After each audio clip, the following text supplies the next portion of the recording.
Hello dear students,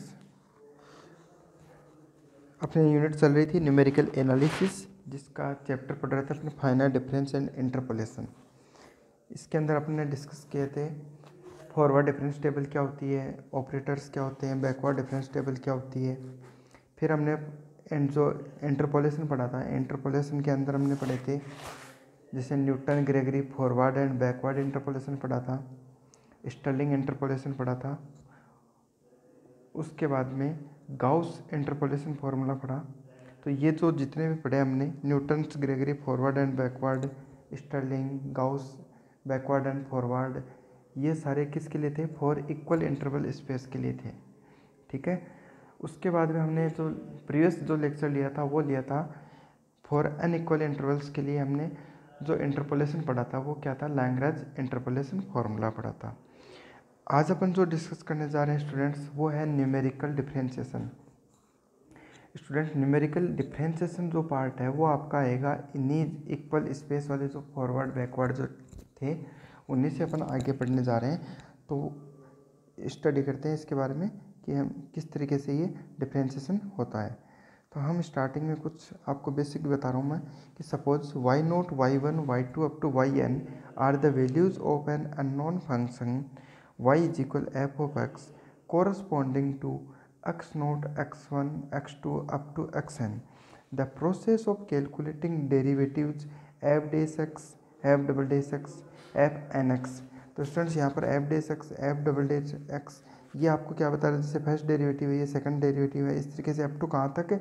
nth derivative तक हमें कोई भी वैल्यू पूछ सकता है at any value of x, यानी x की कोई भी वैल्यू पे in the interval x0 to xn, x0 to xn is known as the numerical differentiation.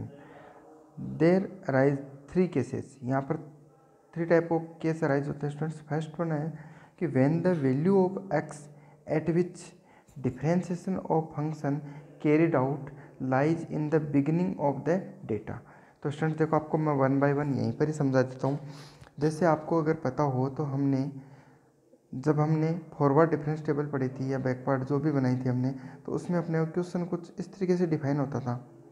जैसे ये आपको दिख रहा है यहाँ पर x0, x1, x2, x3 up to xn कुछ वैल्यूज होती थी, उनके corresponding according to y is equal f of x function अपने पास क्या वैल्यू होती थी? y0, y1, y2, y3 up to yn। ये अपने क्वेश्चन में टेबल होती थी। अब स्टूडेंट्स इस टेबल के अंदर अगर अपने को बिगिनिंग की कोई वैल्यूज पूछता था, जैसे मान लो x0 और x1 के कोई बीच में कोई वैल्यू है, मान लो इन दोनों के बीच में कोई भी वैल्यू होती है, यहाँ पर मान लेते हैं स्टार्टिंग की, यहाँ इन तीनों के बीच में कोई भी अगर वैल्यू पूछता है, जैसे मान लो x इज इक्वल कोई वैल्यू हम मान लेते हैं x0, 1, 2 या xa मान लेता हूँ इसको, x इज इक्वल xa, जो वैल्यू किसके बीच में? x0 से x2 के बीच में लाई करती है। उसके ऊपर अपने को अगर y की वैल्यू पूछता है तो हम कौन सा फॉर्मूला यूज़ करते थे? Newton forward interpolation formula, Newton forward interpolation formula use कर रहे थे। इसी के साथ में अगर अपने को एंडिंग की कोई भी x की वैल्यू के बीच में y की वैल्यू पूछता है तो हम कौन सा यूज़ करते थे? Newton backward interpolation formula. तीसरा हमने पढ़ा था कि अगर कोई भी मिड की वैल्यूज़ पूछता है, यहाँ मिड की x की वैल्यूज़ के रिस्पेक्ट में y की वैल्यू पूछता है, तो हमने कौन सा फॉर्मूला अप्लाई किया था? Stirling interpolation formula, Gauss forward interpolation formula and Gauss backward interpolation formula. और इनमें से कौन सा फॉर्मूला कहाँ यूज़ करना है, ये चीज़ भी अपन ने अच्छे से डिस्कस की थी प्रीवियस लेक्चर में। ठीक है स्टूडेंट्स, आज अपन बात करने जा रहे हैं वो है कि अगर इन दोनों के बीच में कोई भी वैल्यू आ जाएगी x इज इक्वल xa, इस पॉइंट पे y नहीं पूछेगा, आपको क्या पूछ रहा है स्टूडेंट्स?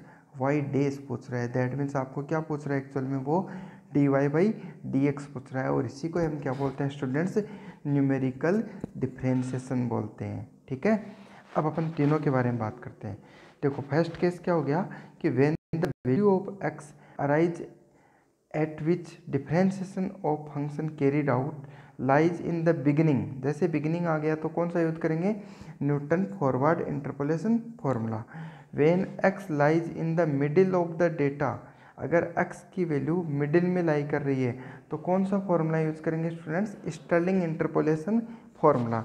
एक्चुअल में करना क्या है स्टूडेंट्स, आपको फॉर्मूला यहाँ पर जैसे बिगिनिंग वाला है, बिगिनिंग वाले में फॉर्मूला तो आपने कौन सा यूज़ कर लिया, न्यूटन फॉरवर्ड इंटरपोलेशन फॉर्मूला। जैसे आपको याद भी होगा किस तरीके से लिखते थे हम, y is equal y naught plus u del y naught plus u minus 1 upon factorial 2 del square y naught plus so on, इस तरीके से चल रहा था। अब हमें कैलकुलेट क्या करना है, फॉर्मूला लिखा उसका डिफरेंशिएशन कर दो। क्या करना है, एकदम सिंपल सी स्टेप है, फॉर्मूला लिखो और उसका डिफरेंशिएशन कर दो विथ रिस्पेक्ट टू एक्स। इस तरीके से हम इसको सॉल्व करेंगे। अभी मैं आपको बताऊंगा कि किस तरीके से डिफरेंशिएशन हो रहा है, क्या प्रोसेस हम यूज़ करेंगे, वो भी आपको डिटेल में बताऊंगा। ब्रीफली आपको प्रेजेंट में क्या बता रहा हूँ कि जो फॉर्मूला अपन अप्लाई करेंगे, जैसे मान लो मिडिल में एक्स की वैल्यू लाई करिए तो फॉर्मूला कौन सा उठाएंगे, स्टर्लिंग इंटरपोलेशन फॉर्मूला उठाएंगे और उसका क्या करेंगे, डिफरेंशिएशन करेंगे। इसी तरीके से स्टूडेंट्स अगर वैल्यू लाई करिए end of the set of values, like यहाँ लास्ट में कोई वैल्यू आती है तो अपन कौन सा यूज़ करेंगे, Newton backward interpolation formula use करेंगे और उसका उसमें डिफरेंशिएशन करके फिर वैल्यूज पुट करेंगे। बस इतना सा काम करना होता है स्टूडेंट्स। अब आज अपन बात करेंगे केस फर्स्ट की, ठीक है। और केस फर्स्ट के साथ साथ में केस सेकंड और थर्ड की डिटेल्स आपको मैं बता दूंगा, जिसके बेस पे आपको कोई क्वेश्चन सोल्व करने होंगे, जो मैं आपको डिटेल में बता दूंगा अभी कि कौन सा क्वेश्चन आपको सोल्व करना है। तो केस फर्स्ट लेते हैं। केस फर्स्ट क्या है students, when x lies in the beginning of data. तो बिगिनिंग ऑफ डेटा के लिए हम सपोज कर रहे हैं कि अपने पास एक टेबल दी हुई है, वो इस फॉर्म में दी हुई है, ठीक है, और आपको कोई वैल्यू पूछ रहा है, वो स्टार्टिंग की पूछ रहा है, ठीक है। तो अपन क्या करेंगे students, Newton forward interpolation formula लिखेंगे। अब न्यूटन फॉरवर्ड इंटरपोलेशन फार्मूला क्या था वो आपको मैंने अभी बताया भी है और यहाँ लिखा हुआ भी है। इक्वेशन फर्स्ट दिख रही है आपको, देखो y is equal y naught plus u del y naught plus u minus 1 upon factorial 2 del square y naught and so on, इस तरीके से चल रहा है। जहाँ पर अपने को पता है कि u क्या होता है स्टूडेंट्स, u होता है आपका x minus x naught upon H. और अगर आपको मैं कहूँ कि इसका डिफ्रेंशिएशन करो तो आप क्या करोगे students, with respect to x करने के लिए बोले तो आप लेफ्ट साइड में करोगे D U upon D x, right hand side में करोगे तो आप x minus x naught upon H है, तो क्या इसे आप ऐसे लिख सकते हो x upon H minus x naught upon H. और अगर x अपॉन एच का कर रहे हो विथ रिस्पेक्ट टू x कर रहे हो तो x का तो क्या हो जाएगा स्टूडेंट्स 1, x का तो क्या हो जाएगा 1। और आगे वाला जो पार्ट है क्या उसमें कहीं पर भी x दिख रहा है आपको, नहीं दिख रहा। क्या आ रहा है एक्स नोट तो क्या है, कोई वैल्यू है, h भी क्या है, कोई वैल्यू है, तो पूरा ही क्या हो गया कांस्टेंट, और कांस्टेंट का डिफरेंशिएशन क्या होता है 0, तो ये पूरा ही हट गया। तो ओवरऑल अपने पास क्या आया कि D you by D x की वैल्यू क्या आएगी स्टूडेंट्स 1 अपॉन एच। ये क्यों अभी अपन डिस्कस करेंगे। इतनी बात समझ में आ गई with respect to x differentiate करने का। अब हम बात करें एक्चुअल में students d Y by D x की।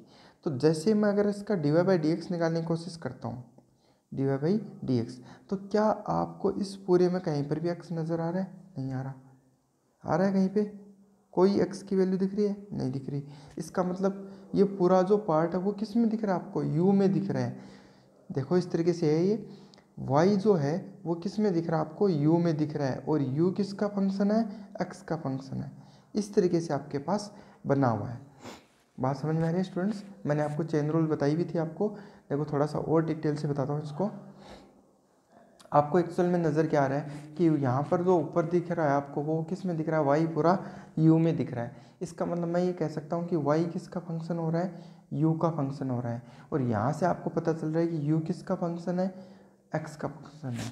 तो अगर आपको कोई कहे कि d Y by D x बताओ तो आप क्या करोगे, चेन रूल से चलोगे, यानी पहले यहाँ से यहाँ आओगे तो आप क्या लिखोगे d Y upon D u, फिर यहाँ से यहाँ होगे, सेम ब्रांच में चलते हैं तो क्या करते हैं मल्टीपल में चलते हैं, तो ये डॉट का मतलब क्या है मल्टीपल है, तो D you by D x ऐसा कर सकते हो। तो यही चीज़ हमने की है। अब देखो आगे,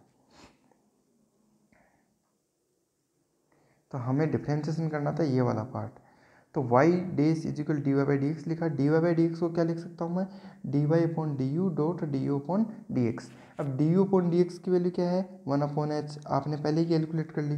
अब आपको क्या निकालना है, d Y upon D u, जो कहाँ से निकलेगा स्टूडेंट्स, ये बहुत इंपॉर्टेंट है। ये जो पार्ट आया है, ये जो पार्ट है ये कहाँ से आया, ये देखो, ये आपको यू दिख रहा है यहाँ पे, ये रहा। इसको थोड़ा सा एक बार रीसॉल्व करके बताता हूँ मैं, थोड़ा सा समझाने के लिए। देखो y इज इक्वल, जो चीज़ें चेंज कर रहा हूँ मैं, यहाँ देखना, इसको मैं u-1 को मल्टीप्लाई करके आप क्या लिख सकते हो, you square minus you upon 2 लिख सकते हो एक तो। इसी तरीके से इसको जब आप मल्टीप्लाई करोगे तो क्या लिख सकते हो स्टूडेंट्स, देखो ये दोनों मल्टीप्लाई हुए तो आपके पास क्या पार्ट आया, ये पार्ट आया, दिख रहा है आपको, ठीक है। अब इस पार्ट को u-2 से मल्टीप्लाई करोगे तो जो यहाँ जो डेटा पड़ा है वो तो एज इट इज़ आ जाएगा यहाँ पे, फिर प्लस आ जाएगा, फिर आपके पास जो वैल्यू आएगी वो क्या आएगी, यू क्यूब, मल्टीप्लाई करोगे इनको तीनों को तो यू क्यूब आएगा, फिर माइनस 2u स्क्वायर बनेगा, एक यू स्क्वायर बनेगा तो माइनस का बनेगा आपके पास 3u स्क्वायर, फिर आपके पास बनेगा स्टूडेंट्स माइनस का u और प्लस का 2u, यानी एक प्लस का क्या आएगा, u आएगा। और लास्ट में जो वैल्यू बनेगी आपके पास वो बनेगी आपके पास एक माइनस 2u स्क्वायर आ गया और यू स्क्वायर आ गया, और लास्ट वैल्यू आ गई आपके पास -2u, लास्ट वैल्यू आपके पास क्या आएगी, -2u आएगी, और अपॉन में आएगा फैक्टोरियल 3, और ये जो पार्ट है ये एज इट इज़ यहाँ रहेगा। तो ये तो है बेसिक कि हमने जस्ट मल्टीप्लाई किया है, अभी तक हमने इसको डिफ्रेंशिएशन नहीं किया है। अब मैं आपको डिफ्रेंशिएट करके बताता हूँ। देखो स्टूडेंट्स, हम क्या निकालना चाह रहे हैं, d Y upon D u निकालना चाह रहे हैं। तो विथ रिस्पेक्ट टू यू कर रहे हो, क्या पहले वाले पार्ट में कहीं पर भी यू है क्या, नहीं है, कांस्टेंट है, कांस्टेंट का क्या हो गया 0। फिर आप आओ आगे, यहाँ पे थोड़ा सा मैं कलर चेंज कर देता हूँ स्टूडेंट्स, ये हटा देता हूँ एक बार।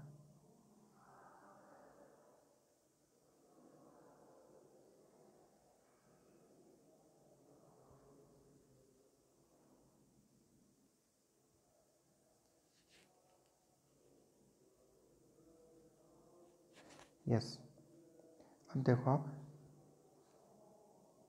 D Y upon D u हो गया, d Y upon D u में अब इसमें यहाँ पर विथ रिस्पेक्ट टू यू कर रहे हो तो यू का 1 हो गया, क्या बचेगा, डेल वाई नॉट, ध्यान से देखना स्टूडेंट्स, फिर प्लस, अब यहाँ पर आओ इस पूरे पार्ट पे, इतने पार्ट पे, यहाँ पर देखो यू स्क्वायर का करोगे तो कितना आएगा, पहले 2u, फिर माइनस यू का करोगे तो 1, अपॉन में क्या आया 2, आगे क्या पड़ा है, डेल स्क्वायर वाई नॉट, फिर प्लस। अब आ गया जो इसमें देखो यू क्यूब आ रहा है, सबसे पहले यू क्यूब का कितना होगा, 3u स्क्वायर होगा, 3u स्क्वायर, फिर माइनस यू स्क्वायर करोगे 2u और -3 है तो 6u, ये हो गया आपके पास 6u, और फिर -2, और अपॉन में कितना है, फैक्टोरियल 3, फैक्टोरियल 3 को भी आप क्या लिख सकते हो, 3 × 2 × 1 यानी कितना आ जाएगा 6, फिर डेल क्यूब वाई नॉट। बताओ ये चीज़ समझ में आई क्या, तो यही चीज़ स्टूडेंट्स मैंने आगे लिखी है, देखो यहाँ दिखाता हूँ आपको, ये दिख रहा है आपको, गौर से देखना, डेल वाई नोट आ गया, 2u - 1 आ गया, ये 3u square -6u + 2 upon factorial 3 आ गया। इसी तरीके से हम आगे चलेंगे तो इस तरीके से स्टेप्स में सोल्व कर सकते हैं। तो आई होप स्टूडेंट्स आपको ये डिफ्रेंशिएशन वाला पार्ट समझ में आया होगा। अब इसके बेस पे मैं आपको एक क्वेश्चन कराता हूँ स्टूडेंट्स। देखो स्टूडेंट्स, आपको एक क्वेश्चन दिया हुआ है जिसमें कुछ वैल्यूज़ दी हुई हैं, अपन सीधा वैल्यूज़ पे बात करते हैं। जैसे एक्स की कुछ वैल्यूज़ दी हुई हैं आपको, यहाँ एक्स की कुछ वैल्यूज़ दी हुई हैं इस तरीके से, और यहाँ पर वाई की कुछ वैल्यूज़ इसके रिस्पेक्ट में दी हुई है। आपको क्या पूछा है, d Y by D x पूछा है, किस पे पूछा है, एक तो पूछा है एक्स इज इक्वल 0.1 पे, दूसरा पूछा है एक्स इज इक्वल 0.5। आप स्टूडेंट्स गौर से देखो कि एक्स इज इक्वल 0.1 कहाँ लाई कर रहा है, बिगिनिंग में, 0.5 कहाँ लाई कर रहा है, एंडिंग में। तो जब हम ये वाला पार्ट सोल्व करेंगे तब तो कौन सा फॉर्मूला लगाएंगे, न्यूटन फॉरवर्ड इंटरपोलेशन फार्मूला। जब हम ये चीज़ सोल्व करेंगे तो कौन सा लगाएंगे, न्यूटन बैकवर्ड। अब दोनों में डिफरेंस देख लो, जैसे न्यूटन फॉरवर्ड मैं अभी आपको सोल्व करके बताऊंगा, जैसे हमने अभी किया भी है, ये हो गया न्यूटन फॉरवर्ड। इसी की जगह हमें करना क्या रहेगा, यहाँ पर जस्ट यहाँ पर क्या फॉर्मूला लिखना है, न्यूटन बैकवर्ड लिखना है। इसको कट कर देंगे, बैकवर्ड का फॉर्मूला लिखोगे और फिर d Y upon D u निकालोगे, d Y upon D u. ज़्यादा चेंज नहीं है, माइनस के लिए क्या है वहाँ पर प्लस है पूरे में, ठीक है। तो आपके पास जो वैल्यूज आएंगी वो सारी किसके आ जाएंगी, प्लस के आ जाएंगी, बाकी कोई चेंजेस नहीं होगा। जैसे यहाँ पर आप अगर देखना चाहो तो आप देख सकते हो, यहाँ पर जैसे उसमें आ जाएगा 2u+1 आ जाएगा, यहाँ पर प्लस आ जाएगा, यहाँ पर प्लस, ये सारी वैल्यू किसकी हो जाएंगी, प्लस की हो जाएंगी। बस इतना सा चेंजेस रहेगा, ठीक है। अब देखो सबसे पहला अपना काम क्या है, d Y by D x निकालना है। यहाँ पर आपके माइंड में आ रहा होगा कि सर 0.1 पे तो वैल्यू दी हुई है 32, तो ये मत कर देना कि x इज इक्वल 0.1 पे y की वैल्यू दी हुई है 32, तो हम कर दें d Y by D x, तो कांस्टेंट दिख रहा है, कांस्टेंट का क्या हो गया 0। ऐसे करोगे तो स्टूडेंट सारी वैल्यू आपकी क्या आएंगी, 0 आएंगी, वो जो कि क्या है रॉन्ग है। एक्चुअल में हमने जो मेथड से सोल्व किया ये y की वैल्यू निकाली है, ये वैल्यू किस में आई स्टूडेंट्स, फॉरवर्ड इंटरपोलेशन फॉर्मूला के डायरेक्ट मेथड से आई है, ठीक है। अब हम कर रहे हैं डिफ्रेंशिएशन, यानी हम x इक्वल 0.1 पे ही ये वैल्यू नहीं देख रहे, हमें तो करना क्या है कि पहले कोई d Y by D x ढूंढना है और उस d Y by D x की वैल्यू के अंदर क्या रखना है 0.1, तब अपने को पता चलेगा कि d Y by D x की क्या वैल्यू है। समझ गए बात को। तो पहले हमें d Y by D x पता होना चाहिए, ये नहीं करना कि y इक्वल 32 दिख रहा है और d Y by D x किया 0 लिख दिया, नहीं। हमें करना क्या है, पहले y, जैसे y निकाला है ना, जैसे y की वैल्यू फाइंड आउट की है, वैसे हमें क्या करना है, पहले d Y by D x निकालना है और d Y by D x में वैल्यू 0.1 पुट करेंगे। बात समझ में आई, चलो आगे देखते हैं। तो इस टाइप के क्वेश्चन को सॉल्व करने के लिए स्टूडेंट सबसे पहले अपने को क्या करना होगा कि जैसे फॉरवर्ड है तो फॉरवर्ड की टेबल बनाएंगे, ध्यान रखना, बैकवर्ड होगा तो बैकवर्ड की टेबल बनाएंगे। तो सबसे पहला काम क्या होगा कि फॉरवर्ड टेबल बनानी है अपने को। तो जैसे ये इजीली आप सब लोग बना सकते हो, बहुत बार बता दिया आपको, फॉरवर्ड टेबल बना सकते हो इजीली। ये वैल्यू लिख सकते हो, फिर ये वैल्यू लिख देना, नीचे वाली वैल्यू में से ऊपर वाली वैल्यू को माइनस करके दोनों के मिड में रख दिया, नीचे वाली वैल्यू में से ऊपर वाली वैल्यू को माइनस करके मिड में रख दिया। इस तरीके से सब इजीली टेबल बना सकते हो। और आपको पता है कि जब फॉरवर्ड टेबल बनती है तो सबसे ऊपर वाली वैल्यू क्या होती है, वाई नोट। इसी तरीके से ये वैल्यू क्या हो गई, डेल वाई नोट, ये हो गई del square y naught, del cube, del की पावर 4, डेल की पावर 5, डेल की पावर 6। आ रही है समझ में। जब हम ये टेबल बना लेंगे स्टूडेंट्स, उसके बाद में हम क्या करेंगे कि जो अपना बिगिनिंग के लिए डिफरेंशिएशन का फॉर्मूला है वो लिखेंगे।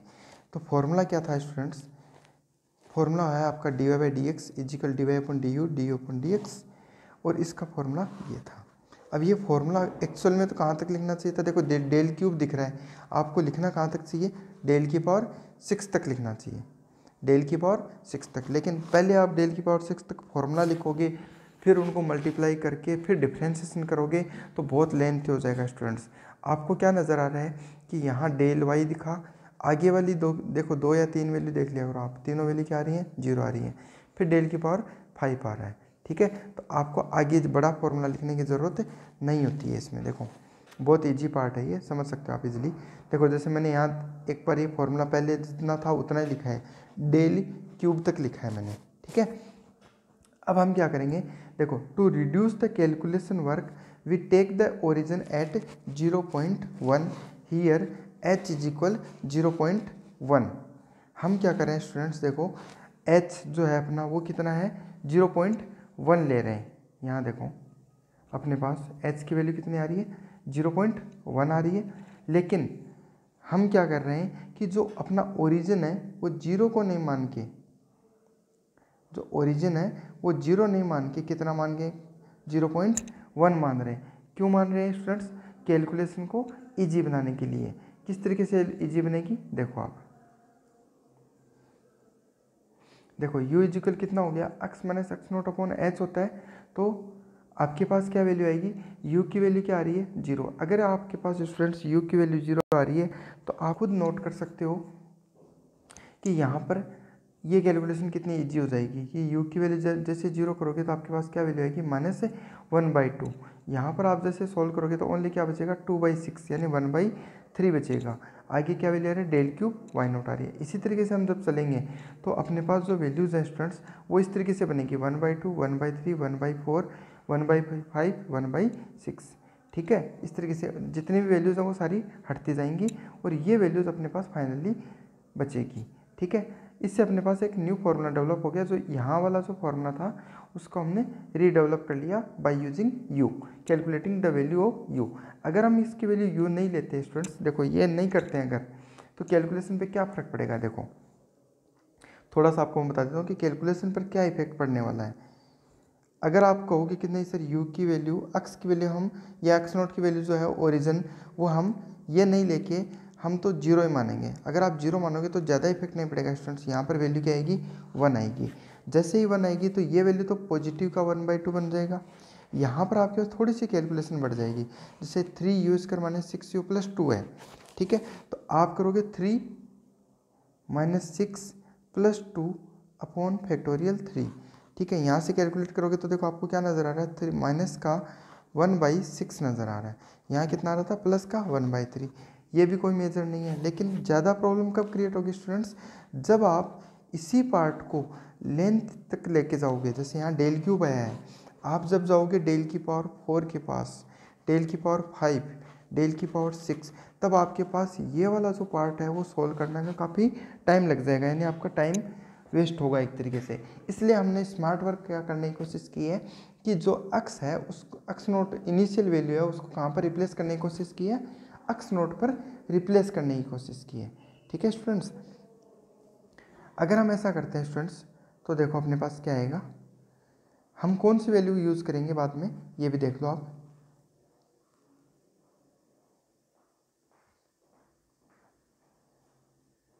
हमारे पास में अगर हम इसको मानते हैं 0.1 ओरिजिन मान के चले, तो अपने पास देखो जो न्यू फार्मूला डेवलप हुआ वो आपका ये वाला पार्ट हुआ। अब हम इसमें वैल्यूज़ पुट करेंगे। जैसे वैल्यूज़ क्या है अपने पास, डेल वाई नोट से।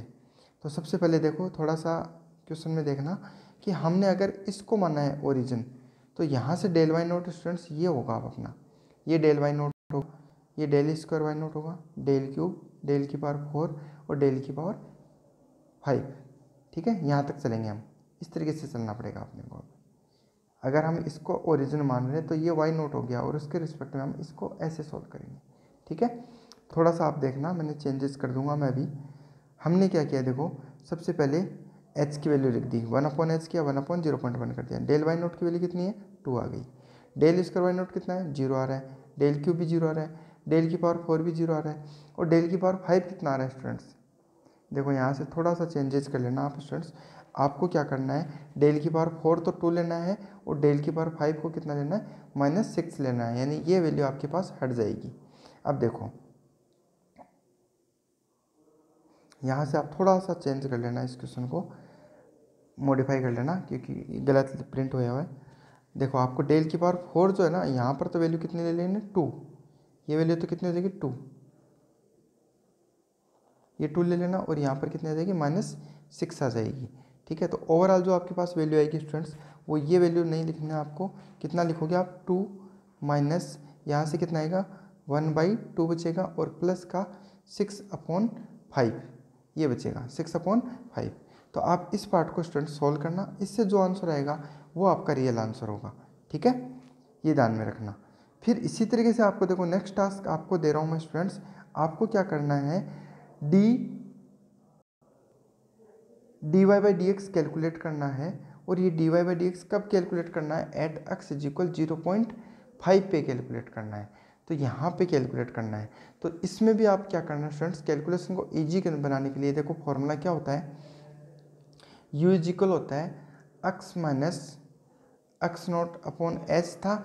दूसरा जो फॉर्मूला होता है वो कितना होता है, x minus x n upon h, यानी यहाँ पर क्या है, ये फाइनल वैल्यू। तो फाइनल वैल्यू का आप कितना बना देना स्टूडेंट्स, 0.5 बना देना। अगर आप इससे 0.5 बनाएंगे तो आपके पास जो वैल्यू बनेगी नीचे से डेल वाई एन, वो फिर आपके पास ये बनेगी, ये del y n, del square y n, del cube y n, del की पावर 4 वाई एन और डेल की पावर 5 वाई एन, ये आपके पास वैल्यूज़ बनेगी। तो ये चीज़ आपके लिए दे रहा हूँ स्टूडेंट्स एज ए प्रैक्टिस। आप इसे सॉल्व करके और मुझे सबमिट करना, और dy/dx की वैल्यू बताना एट x = 0.5 पे। ओके स्टूडेंट्स, इसी तरीके से आपको क्या करना होता है, स्टर्लिंग वाले में क्या करना होगा, स्टर्लिंग का फॉर्मूला लिखना होगा और उसका डिफ्रेंशिएशन करके उस पर वैल्यू फाइंड आउट करनी होगी, ठीक है स्टूडेंट्स। आज के लिए इतना ही, थैंक यू।